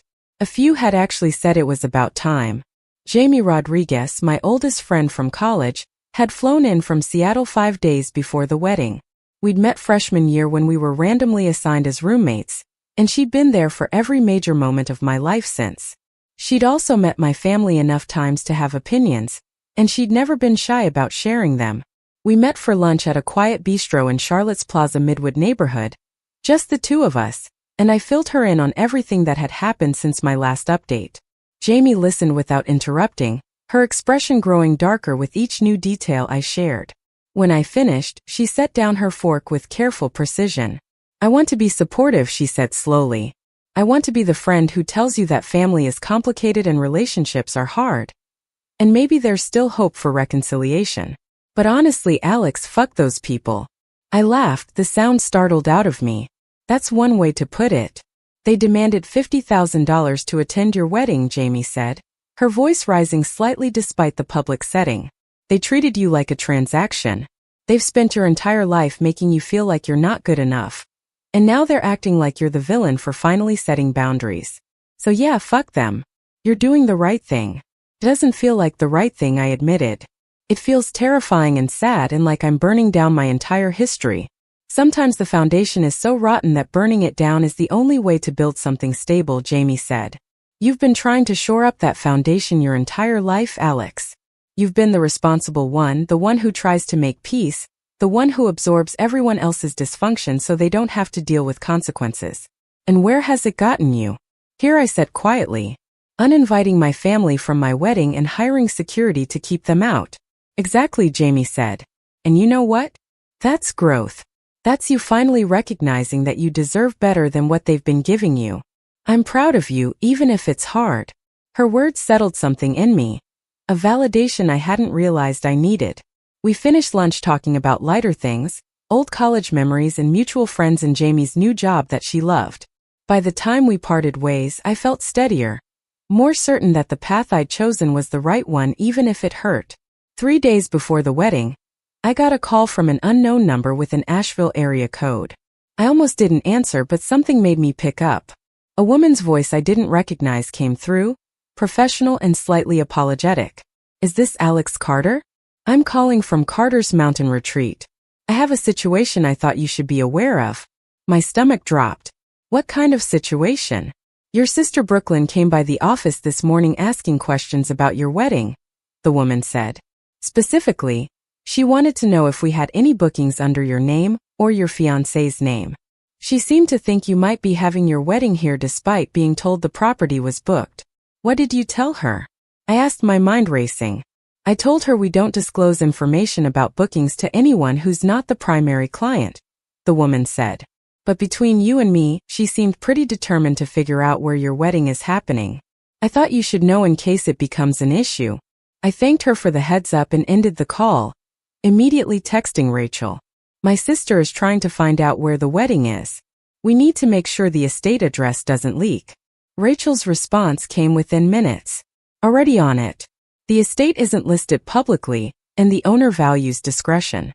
I'll alert security that your family may try to show up at any of the known Charlotte venues looking for you. We'll tighten protocols. That evening, Morgan found me pacing our living room, unable to settle. They guided me to the couch, handed me a glass of wine, and sat close enough that our knees touched. Talk to me, Morgan said. What's going through your head? I'm afraid they're going to ruin it, I admitted. I'm afraid Brooklyn is going to figure out where we're having the wedding and show up with Trevor and my parents, and there's going to be this huge scene. And instead of remembering our wedding day, I'm going to remember having to watch security escort my family off the property. Morgan was quiet for a moment, then took my hand. Do you want to know what I think is actually going to happen? Tell me, I said. I think your family isn't going to show up at all, Morgan said. I think they're going to realize at the last minute that you were serious, that you really didn't invite them, and they're going to have to sit with the fact that their behavior had consequences. I think Brooklyn is scrambling now because she didn't actually believe you'd go through with it, and reality is setting in. And if they do show up? I asked. Then Diane and her team will handle it professionally. And you and I will be inside celebrating with people who actually love us, Morgan said firmly. Either way, we're getting married. Either way, we're starting our life together. They don't get to take that from us unless we let them. I leaned into Morgan's shoulder, breathing in the familiar scent of their cologne. You're really good at this, you know. The supportive partner thing. I've had a lot of practice, Morgan said wryly. Your family provides excellent training opportunities. The night before the wedding, our wedding party gathered for a small dinner at our condo. Jamie was there, along with Morgan's sister Taylor, who was serving as the other witness, and a few close friends who'd been part of our lives for years. We ordered too much food and drank good wine and told stories that had nothing to do with family drama or wedding stress. For a few hours, it felt like any other gathering, just people who cared about each other celebrating something good. Taylor cornered me in the kitchen while I was refilling the wine glasses. You doing okay? She asked. I know tomorrow is going to be intense. Think so, I said. It's weird, you know. I thought I'd feel sadder about my family not being there. But mostly I just feel relieved that I don't have to worry about them judging everything or making comments or turning it into something about them. That's not weird, Taylor said. That's healthy. You're allowed to feel relieved about removing toxic people from important moments, even if those people are blood relatives. Morgan's family had been so accepting from the moment we met, so genuinely warm and interested in my life, that sometimes I forgot not all families operated with conditions and scorekeeping. Taylor and her parents had flown in from Raleigh without demanding payment for their travel. They'd offered to help with planning without trying to take over. They'd respected every choice Morgan and I made without suggesting we were doing it wrong. It was such a stark contrast to my own family that sometimes the difference made me ache. I slept poorly that night despite the wine and the exhaustion, my mind spinning through everything that could go wrong. I kept imagining Brooklyn somehow finding the estate, showing up with cameras rolling, creating a spectacle that would overshadow everything else. I imagined my parents hurt and confused, unable to understand why I'd excluded them. I imagined Trevor with his calculating smile, seeing opportunity in the chaos. But when dawn broke on my wedding day, clear and bright with a forecast that promised perfect weather, something in me shifted. I'd done everything I could to protect this day. I'd set boundaries, hired security, moved the venue, and communicated clearly what behavior I wouldn't tolerate. Whatever happened now was out of my control, and I needed to trust that the systems I'd put in place would hold. Morgan and I had decided to get ready separately, honoring that one traditional element even though we'd dispensed with most others. Jamie came over to my condo early, helping me with hair and makeup while we listened to music and tried to keep things light. My dress hung on the closet door, simple and elegant, exactly what I'd wanted. No input from my mother about what was appropriate. No suggestions from Brooklyn about what would photograph better. Just a dress I'd chosen because I felt beautiful in it. Around noon, my phone buzzed with a message from Diane. Team is in position at the estate. All access points secured. Caterers and other vendors have been verified and admitted. No unexpected guests so far. You're clear to head over whenever you're ready. I showed the message to Jamie, who was putting the final touches on my makeup. Looks like your family got the memo after all. Maybe, I said, trying to believe it. We arrived at the Lake Norman estate an hour before the ceremony was scheduled to start. The property was even more beautiful than I remembered from our planning visit. The main house, a stately colonial with wide verandas and views over the lake. The gardens perfectly manicured without looking artificial. Rachel had transformed the back lawn into something magical, white chairs set in neat rows facing an arch decorated with the roses and eucalyptus, the late afternoon sun casting everything in warm gold. Diane appeared immediately as we pulled up, her presence both reassuring and slightly intimidating. Everything's quiet, she reported. Guests are starting to arrive and check-in is going smoothly. No issues so far. Has anyone from my family tried to make contact? I asked. Not yet, Diane said. We're monitoring the main access road and we have someone positioned at the gate. If anyone shows up who isn't on the guest list, we'll know immediately. I thanked her and headed inside to the suite Rachel had set up for final preparations. Morgan was in a different part of the house, following the same routine with Taylor and their parents. We'd see each other for the first time during the ceremony itself, that moment of recognition and commitment witnessed by people who actually wanted to be there. Guests continued arriving, and through the windows I could see friends embracing, Morgan's extended family gathering in small clusters, people I'd worked with and neighbors from our building and Jamie's girlfriend who'd flown in just for today. The crowd was smaller than it would have been with my family included, but it felt warmer somehow.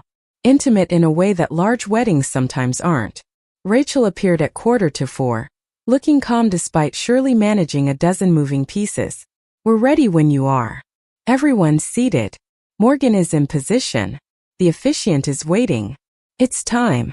My hands were shaking slightly as I stood, and Jamie squeezed my shoulder. You've got this. Go marry the love of your life and don't spare a single thought for people who chose not to be here. The walk from the house to the garden felt both endless and instantaneous. I could hear music playing, something classical and soaring that we'd chosen together. I could see the rows of guests turning to watch, smiling faces and a few people openly crying. And at the end of the aisle, Morgan stood waiting in their navy suit, looking so perfect and so completely right that everything else fell away. The ceremony itself was a blur of emotion and words I'd practiced but could barely remember speaking. The officiant talked about commitment and choice and building a life together with intention. Morgan and I exchanged vows we'd written ourselves, promises about partnership and support, and loving each other through whatever came next. When it came time for rings, Taylor stepped forward with Morgan's and Jamie with mine, both of them grinning like they'd just won something. I do, Morgan said, their voice steady and sure. I do, I echoed and meant it with every fiber of my being. The kiss felt like coming home and launching into space at the same time. Everything familiar and everything new.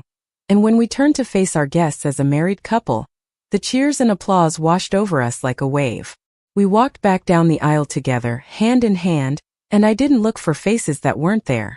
I looked at the faces that were, the people who'd shown up without conditions or price tags, who'd celebrated with us because they wanted to, not because they'd been paid to care.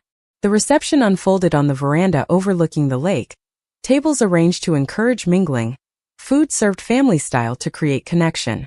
Morgan and I made the rounds greeting everyone, accepting congratulations and toasts, dancing to songs we'd chosen because they meant something to us. The photographer captured moments I knew I'd treasure, not staged perfection but real joy, real laughter, real love. I was standing near the edge of the veranda, taking a quiet moment to just watch the celebration, when Diane appeared at my elbow. "I thought you should know," she said quietly. "Your family showed up about an hour ago." My stomach dropped. "What happened?" "They arrived at the gate trying to talk their way in," Diane explained. "Your sister was filming on her phone. Your mother was crying. Your father was demanding to speak to whoever was in charge. Marcus handled it exactly as we discussed. He explained it was a private event, that they weren't on the guest list, and offered to relay a message to you if they had one." "What was the message?" I asked, not sure I wanted to know. "Your mother said to tell you that you're making a terrible mistake, and they'll always be your family whether you want them or not," Diane said. "Your father said they'd be waiting to hear from you when you came to your senses. Your sister said this was the most hurtful thing you'd ever done and she'd never forgive you." I absorbed this, waiting for the gut punch of guilt or grief. It didn't come. Instead, I felt a strange sense of clarity, like an equation finally balancing. "Did they leave?" After about 20 minutes of trying different approaches, "Yes," Diane said. "Your sister got some footage of them being turned away, so I assume that'll end up online at some point. But they left without incident. No police needed to be called. We have our own documentation of the entire interaction." "Thank you," I said sincerely, "for handling it and for telling me. I'm glad I didn't have to deal with it directly." "That's what you hired us for," Diane said with a slight smile. "Go enjoy your reception. We'll stay positioned through the end of the night just in case, but I think the excitement is over." I returned to the party, found Morgan surrounded by their cousins all laughing at some story, and slipped my hand into theirs. Morgan glanced over, read something in my face, and excused us for a moment. "They showed up," I said once we were alone. "My family." Diane handled it. "Are you okay?" Morgan asked immediately. I thought about it honestly. "Yeah," I said. "I actually am. They tried to crash the wedding I explicitly didn't invite them to, they made it about themselves, and they left promising I'd regret this. It's exactly what I expected them to do. And I'm still here, we're still married, and I don't actually regret anything." Morgan pulled me close, and we stood there for a moment just breathing together. "I love you," they said. "And I'm really fucking proud of you." The rest of the reception passed without incident. We cut the cake. Morgan smashed a piece into my face and I retaliated with frosting in their hair. We danced with our respective families, and I found myself genuinely enjoying the conversation with Morgan's parents about their own wedding 30 years ago. As the evening wore on and the sun set over the lake, string lights came on overhead, transforming the veranda into something out of a fairy tale. Jamie found me near midnight as things were winding down. "I just want you to know," she said, slightly tipsy and deeply sincere, "that this was the most beautiful wedding I've ever been to. Not because of the venue or the flowers, though those were gorgeous, but because everyone here actually wanted to be here. There was no obligation, no family drama, just people genuinely celebrating you and Morgan. That's rare." "Thank you," I said, hugging her tightly. "For being here. For always being here." "Always," she promised. Morgan and I stayed until the last guest departed, helping Rachel's team with basic cleanup despite her protests that it wasn't necessary. It felt important somehow, closing out the night ourselves, being present for all of it. When we finally got into the car to head to our hotel, it was past 1 in the morning and my feet were killing me, and I'd never been happier. My phone had 17 notifications when I finally checked it. Most were congratulatory messages from people who'd attended the wedding. 3 were from my mother, each one more desperate than the last, asking me to call her, to reconsider, to understand that they'd only wanted to be there. 2 were from Brooklyn, shorter and angrier, accusing me of humiliating them and destroying the family. I read them all once, then closed the messages without responding. Morgan watched me from the driver's seat, ready to support whatever decision I made. "I don't think I'm going to answer," I said. "Not tonight. Maybe not for a long time." They had every opportunity to be part of this day, and they chose to put conditions on their attendance. They chose to try to control it rather than just show up and celebrate with me. And when I set boundaries about that, they showed up anyway, trying to force their way in. That's not love. That's control. That's very healthy boundaries, Morgan said approvingly.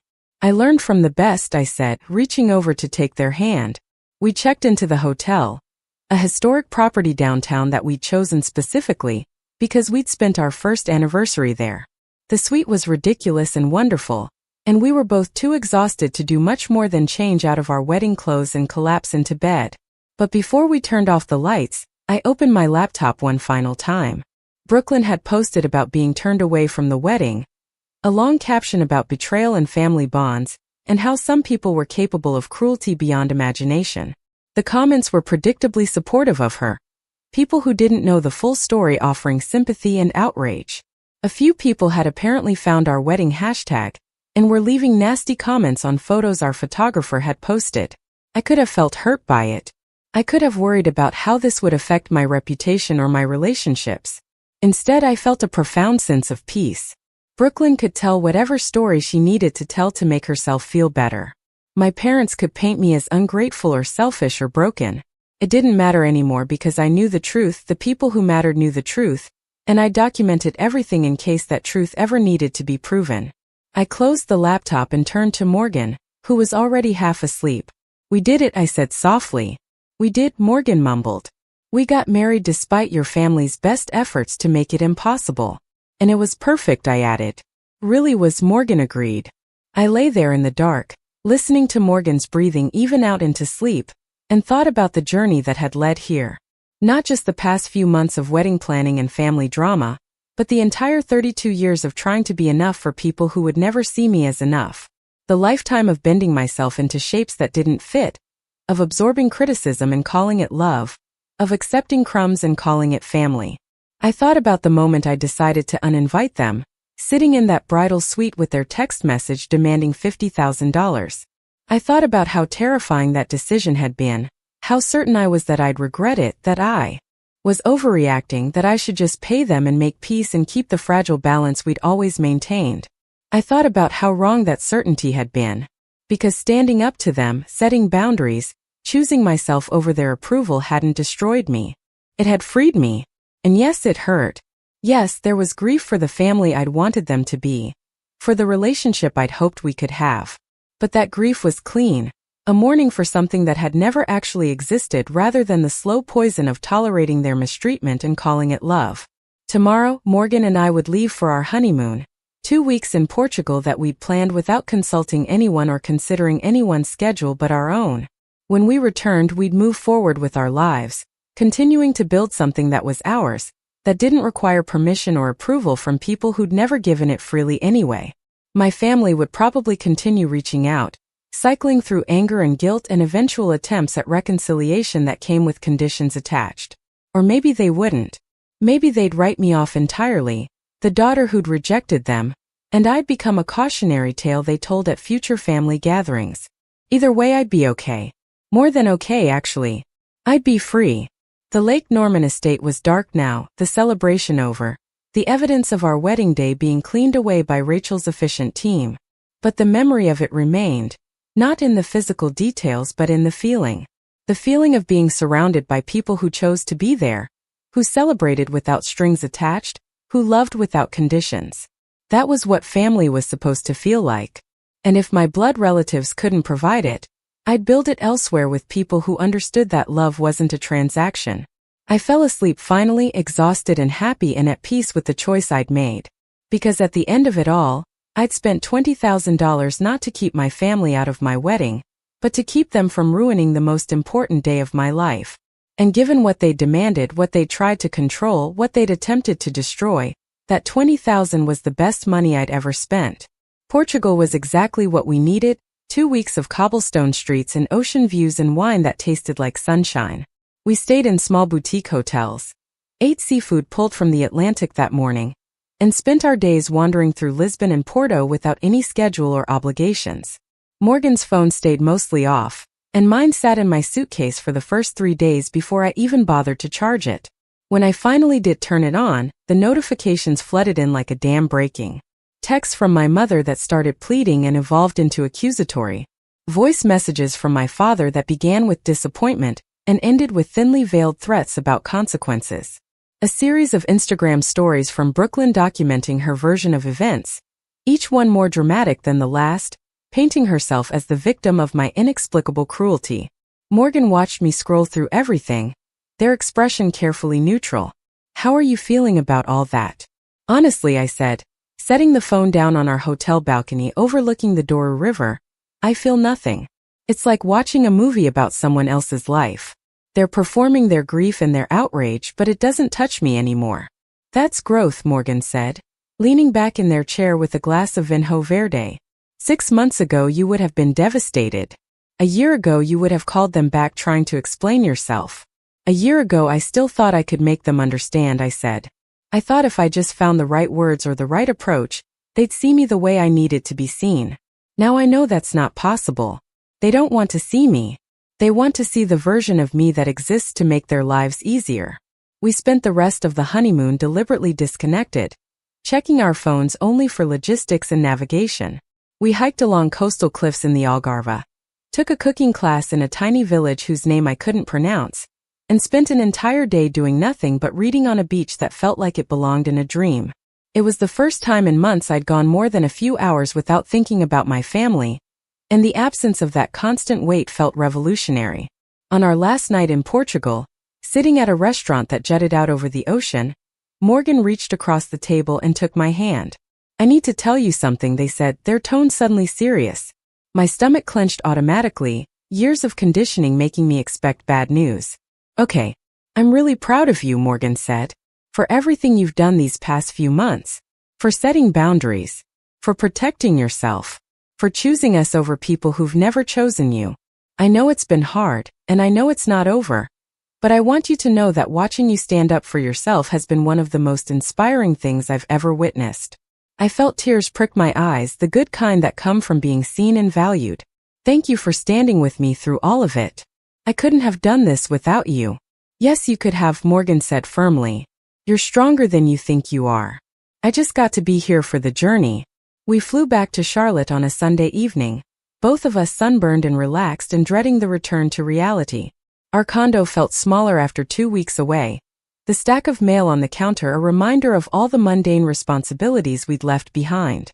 I unpacked while Morgan went through the mail, sorting bills from junk from actual correspondence.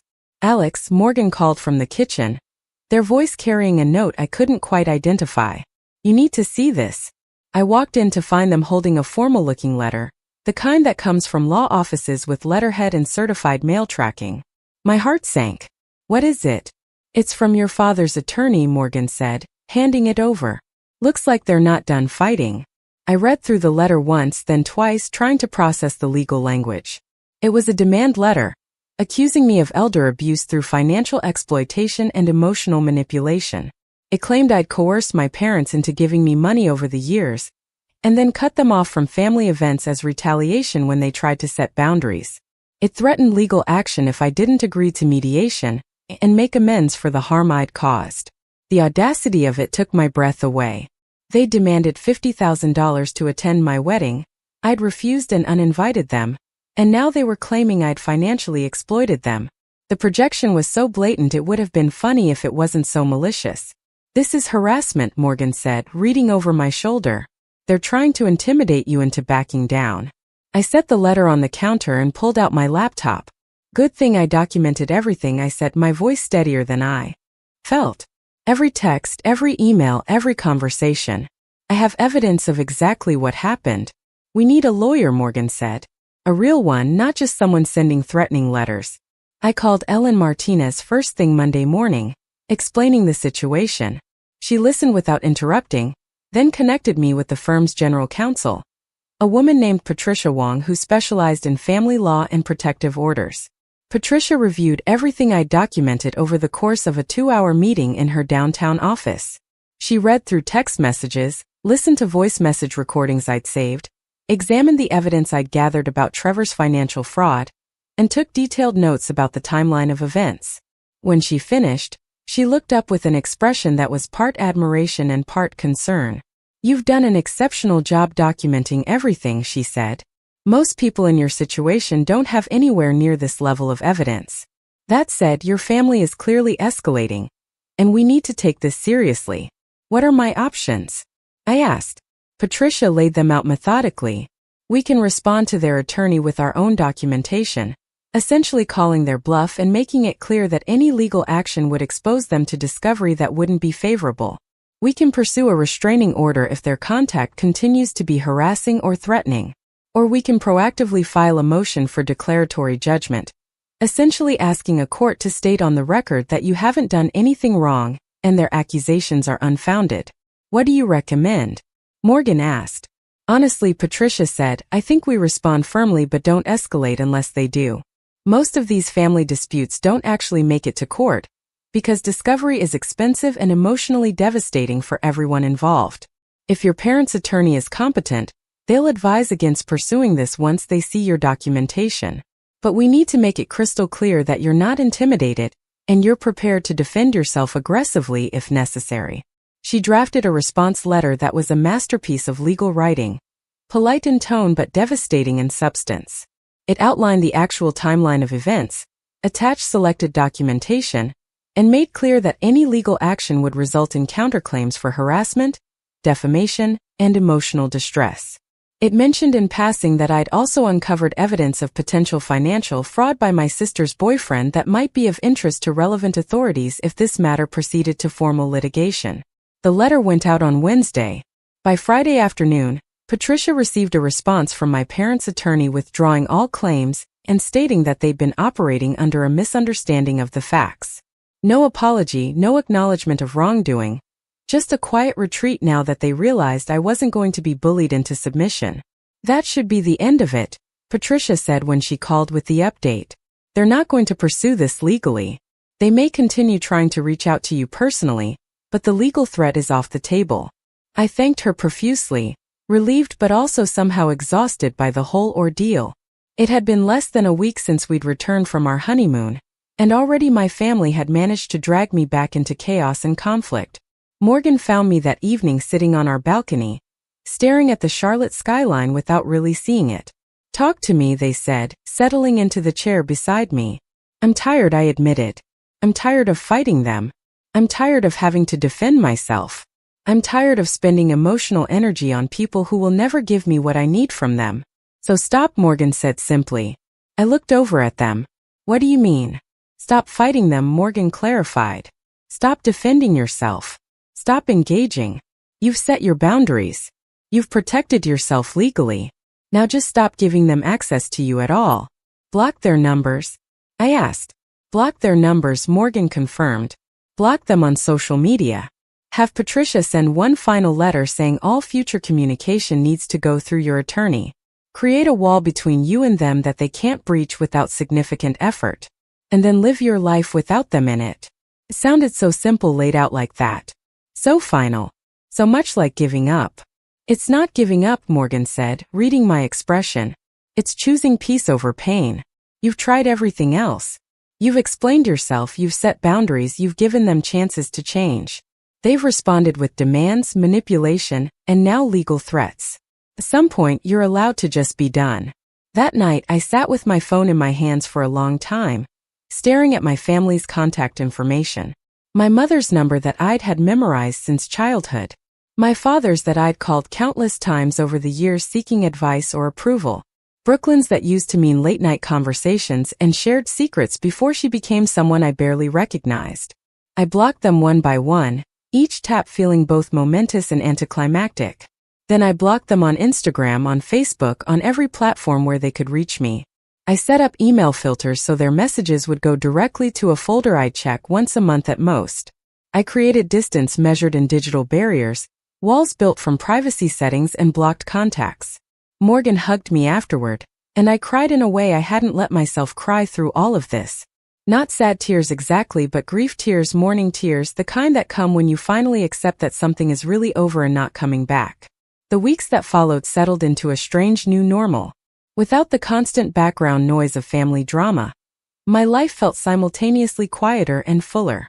Morgan and I fell into easy routines, cooking dinner together most nights, taking weekend trips to the mountains without the anxiety of potentially running into my family in Asheville.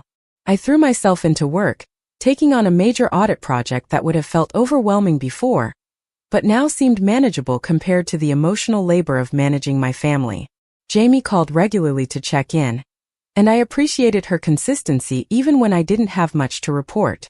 Mostly I'm just existing, I told her one evening. Working, spending time with Morgan, trying to figure out who I am when I'm not constantly trying to earn approval from people who are never going to give it. That's not just existing, Jamie said. That's healing. That's what recovery looks like. About 2 months after the wedding, I got a call from Patricia Wong that I hadn't been expecting. I have some news, she said, her tone suggesting I should sit down for this. Trevor Lancaster was arrested yesterday by federal agents. Wire fraud, money laundering, and tax evasion. It's a major case. My breath caught.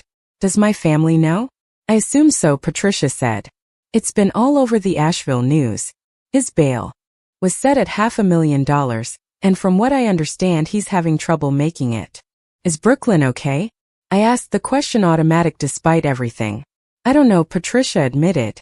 But Alex, there's something else you should know. The federal investigation started with an anonymous tip that came in 4 months ago. Someone provided them with detailed financial documentation that gave them probable cause for a warrant. The timeline matches up with when you were doing your own research on Lancaster. I hadn't submitted anything to federal authorities. I'd gathered the information for my own protection, to understand what my family was getting involved with. But Ellen had known. Ellen had access to the same databases. Ellen who'd told me to document everything carefully. Did Ellen? I started, not quite sure how to finish the question. I can neither confirm nor deny, Patricia said, but there was a smile in her voice. Let's just say that sometimes when people in positions of authority become aware of potential fraud, they have professional obligations to report it. I sat with that information for a long time after we hung up.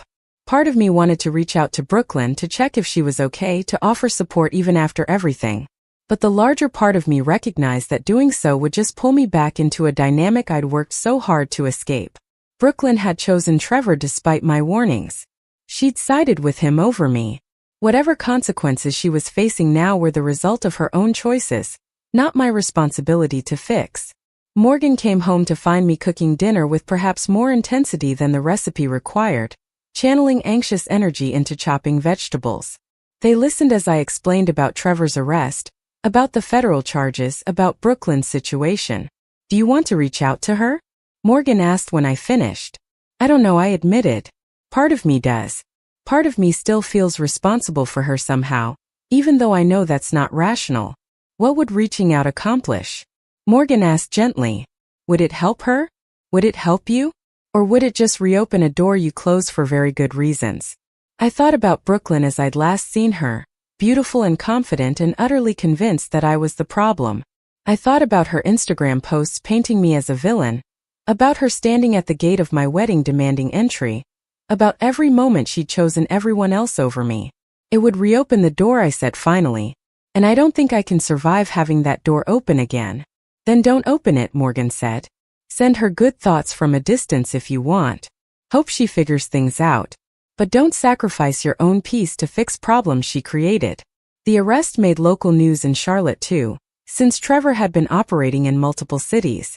I saw the headlines, read the articles detailing the scope of his fraud scheme, saw the estimates of how much money he'd stolen from investors. It was worse than even I'd suspected. A multi-year operation that had destroyed dozens of families' savings. I wondered if my parents had invested with him. I wondered if that's what the pressure had been about, why they'd been so insistent about the $50,000, if they'd already lost money to Trevor's scheme and were desperate to recoup it somehow. But I didn't reach out to ask. Whatever their financial situation was, it wasn't my problem to solve anymore. 3 months after the wedding, I got a handwritten letter forwarded through Patricia's office. It was from my mother, pages and pages of her careful cursive explaining and justifying and ultimately asking me to come home.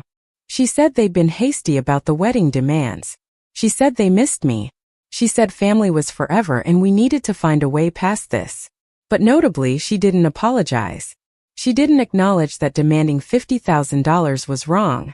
She didn't recognize that their behavior, not my response to it, was the actual problem.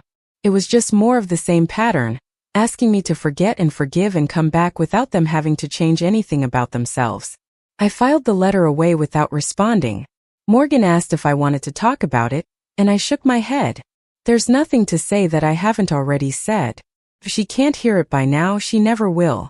Work became a refuge in ways it hadn't been before. I took on more responsibility, got promoted to senior auditor, started mentoring junior staff the way I wish someone had mentored me when I was starting out. Ellen pulled me aside one day and told me that my work on the Lancaster case, though I'd technically only done preliminary research for personal reasons, had helped build a prosecution that was protecting other potential victims. You did good work, Ellen said. Not just the technical analysis, but recognizing the red flags and trusting your instincts. That's what makes a great auditor. Not just seeing the numbers, but understanding the people behind them. I thought about Trevor's too bright smile, the way he'd sized me up and dismissed me, the calculated charm he'd used on my family. I'd seen through him not because I was particularly clever, but because I'd spent my whole life around people who performed love while withholding it. I recognized performance when I saw it. Morgan and I celebrated our 6-month anniversary with a quiet dinner at the same restaurant where we'd gotten engaged 2 years earlier. Over wine and candlelight, we talked about the future, about maybe buying a house, about potentially starting a family of our own someday. Are you worried about being a parent? Morgan asked. Given everything with your family? The question surprised me, but it was fair. I thought about it carefully before answering. I admitted. I used to think I didn't know how to be a good parent because I'd never seen it modeled properly. But now I think maybe that's exactly why I could be good at it. I know what not to do. I know what conditional love feels like, so I can make damn sure any kids we have never feel that way. I think you'd be an amazing parent, Morgan said. You're patient and thoughtful, and you know how to set healthy boundaries. Those are pretty essential skills. We'll see, I said, smiling. Let's get through year 1 of marriage before we start planning for tiny humans. But the conversation stayed with me in the days that followed. The idea that I could build something different, something better, something that broke the patterns I'd grown up with. That I wasn't doomed to repeat my parents' mistakes or carry forward their dysfunction. That I could choose, deliberately and consciously, to create a family built on actual love rather than performance and transaction. Around the 8-month mark after the wedding, Brooklyn tried to reach out through an email account I hadn't thought to block. The message was short and, for Brooklyn, surprisingly direct. Trevor was indicted on 14 federal counts. I'm testifying against him as part of a plea deal because I was stupid enough to sign documents I didn't read. Mom and Dad lost almost everything investing in his fake developments. I know you tried to warn us. I should have listened. There was no request for forgiveness, no plea for reconciliation, just an acknowledgement of facts. I read it several times, trying to decide how I felt. Not vindicated exactly, though there was a small part of me that felt validated. Mostly just sad. Sad that it had taken federal charges and financial ruin for my family to consider that maybe I'd been right. Sad that Brooklyn had learned this lesson the hard way. Sad that my parents had lost their savings to a con artist I'd identified months before they'd fallen for his scheme. I drafted 3 different responses before deleting all of them and closing my laptop. Whatever Brooklyn needed from me, whatever she was hoping for by reaching out, I didn't have it to give. I'd spent too much energy trying to save people who didn't want to be saved. I was done carrying that weight. Morgan found me staring out our window later that evening, watching the city lights flicker on as dusk settled over Charlotte. Without a word, they wrapped their arms around me from behind, and we stood there together in comfortable silence. Brooklyn emailed, I said eventually. Trevor's been indicted. My parents lost their money. She admitted I was right. How do you feel about that? Morgan asked. Tired, I said honestly. Just really tired. Tired of being right about things I wish I'd been wrong about. Tired of waiting for them to see me the way I need to be seen. Just tired. You don't have to carry that anymore. Morgan reminded me gently. You don't have to fix it or manage it or feel guilty about it. They made their choices. You made yours. And your choice to protect yourself and prioritize your own well-being was the right one. I know, I said. Intellectually I know that. But there's still this part of me that wants to help them. That feels guilty for not helping them. That part of you is the part they train to feel responsible for their feelings and their choices, Morgan said. It's going to take time to unlearn that. But Alex, you didn't cause their problems. You tried to prevent them. The fact that they wouldn't listen doesn't make it your fault or your responsibility. We ordered takeout and spent the evening watching comedies that required no emotional investment, And by the time we went to bed, I decided not to respond to Brooklyn's email. Not out of spite or punishment, but because engaging would just start the cycle again. She'd want more contact, my parents would use her as an intermediary, I'd get pulled back into trying to help people who'd proven they'd just hurt me again. As our first anniversary approached, Morgan suggested we do something to mark not just the wedding, but everything we'd survived that year. We planned a weekend trip back to the Lake Norman estate, renting a suite at a nearby resort with lake views. Standing on the same lawn where we'd gotten married, now a year older and considerably harder one, I felt something settle into place. This was the life I'd chosen. This person beside me. This peace that came from prioritizing my own well-being over other people's approval. It hadn't been easy, and there were still moments when I missed the fantasy of who I'd wanted my family to be. But I didn't miss the reality of who they actually were. Morgan took my hand, lacing our fingers together. No regrets? Not one, I said, and meant it completely. We'd spent $20,000 on security to keep my family out of our wedding. In return, I'd gotten a day of pure joy. A marriage built on mutual respect and genuine love. And the beginning of a life where I didn't have to earn the right to be valued. By any reasonable calculation, that was a bargain. And if my family ever wondered whether demanding $50,000 had been worth it, whether trying to control my wedding had been the right choice, they could look at their current situation and find their answer. Trevor in federal custody facing decades in prison. Their savings gone. Their golden child testifying against her ex-boyfriend to avoid charges herself. And me, the daughter they dismissed and undervalued, living a peaceful life they had no access to. I didn't take pleasure in their downfall, but I didn't feel responsible for it either. They'd built their own house of cards with lies and conditional love and transactional relationships. I'd just been the first one to leave before it collapsed. Up next, you've got two more standout stories right on your screen. If this one hit the mark, you won't want to pass these up. Just click and check them out.